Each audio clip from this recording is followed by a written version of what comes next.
இயேசு அங்கிருந்து புறப்பட்டு யூதேய பகுதிகளுக்கும் யோர்தான் அக்கரை பகுதிக்கும் வந்தார். மீண்டும் மக்கள் அவரிடம் வந்து கூடினர்.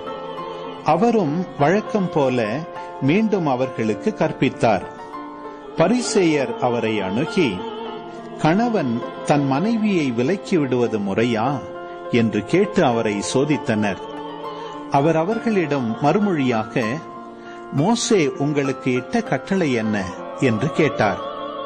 அவர்கள், மோசே மணவிலக்கு சான்றிதழ் எழுதி அவரை விலக்கிவிடலாம் என்று அனுமதி அளித்துள்ளார் என்று கூறினார்கள்.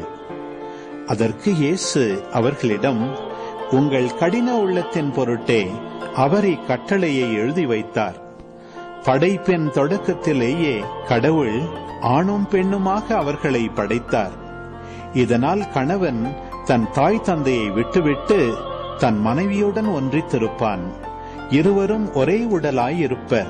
இனி அவர்கள் இருவர் அல்ல, ஒரே உடல்.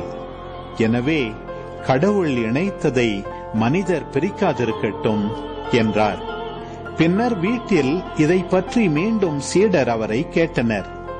இயேசு அவர்களை நோக்கி, தன் மனைவியை விலக்கிவிட்டு வேறொரு பெண்ணை மணப்பவன் எவனும் அவருக்கு எதிராக விபச்சாரம் செய்கிறான். தன் கணவரை விலக்கிவிட்டு வேறொருவரை மணக்கும் எவளும் விபச்சாரம் செய்கிறாள் என்றார்.